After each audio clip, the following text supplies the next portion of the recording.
우크라이나의 차기 국방장관으로 예상되는 키릴로 부다노프 군사정보국장은 비밀작전에서 뛰어난 활약으로 급부상한 30대 젊은 장교입니다. 우크라이나의 정보 책임자이자 살아있는 전설로 불리는데요. 그가 이런 평가를 받게 된 이유는 무엇일까요? 지난 5일 영국 가디언에 따르면 우크라이나 집권여당 국민의종의 다비드 아라미아 원내대표는 자신의 텔레그램을 통해 올렉시 레즈니코우 국방장관이 전략산업부 장관으로 자리를 옮길 것이라고 밝혔습니다. 후임으로는 키릴로 부다노프 군사정보국장이 내정됐습니다. 1986년생으로 이제 막 37살이 된 부다노프 국장은 서구 군대에서 일반적으로 50대 장교에 주어지는 이성장군 계급장을 달고 있습니다. 부다노프 국장은 2007년 국방부 정보국에서 군복무를 시작, 러시아가 크림반도를 점령한 직후인 2014년 우크라이나 동부에서 발발한 전쟁에서 러시아군과 맞서 싸웠습니다. 그는 당시 다양한 기밀 특수 군사작전에 참여한 것으로 알려졌습니다. 2019년 4월 4일에는 러시아의 암살 시도의 표적이 됐습니다. 러시아의 비밀 공작 요원으로 확인된 한 남성이 그의 차에 폭탄을 설치했는데요. 다행히도 폭탄이 너무 일찍 폭발해 그는 다치지 않았습니다.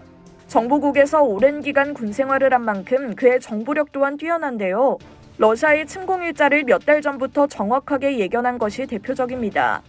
지난달 31일 워싱턴 포스트는 부다노프 국장이 2월 24일 오전 4시라는 시간을 특정해 러시아의 침공을 주장했고, 러시아가 세 방향에서 침공할 것이라고까지 예측했습니다. 실제로 러시아의 우크라이나 침공일은 2월 24일 오전 5시로 당시 러시아는 돈바스 지역과 체르니우, 크림반도 등 세 방향에서 동시에 우크라이나를 침공했습니다. 지난해 10월에는 우크라이나가 연말에 큰 진전을 이룰 것이라고 밝힌 바 있는데요.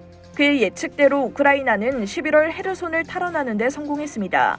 당시 부다노프 국장은 크림반도를 포함해 구소련 붕괴 직후 1991년 우크라이나 건국 당시의 국경까지 탈환해내는 것이 중요하다고 강조했습니다. 이어 전쟁이 끝나면 러시아 연방의 일부 지역이 러시아에서 분리될 것으로 보인다며 푸틴 정권이 무너지면 바로 연방도 붕괴할 것이라고 예측했습니다. 특히 올해 여름이면 러시아와의 전쟁이 끝날 것이라고도 말했습니다. 한편 최근 우크라이나 정부는 국방부뿐 아니라 정부 전반에 걸쳐 고위 인사 다수를 부패 혐의로 물갈이하고 있는데요. 연이은 경질은 유럽연합 가입을 추진하고 있는 볼로디미르 젤렌스키 대통령이 부패 척결 의지를 과시한 것으로 풀이됩니다. 이상 여의도튜브였습니다.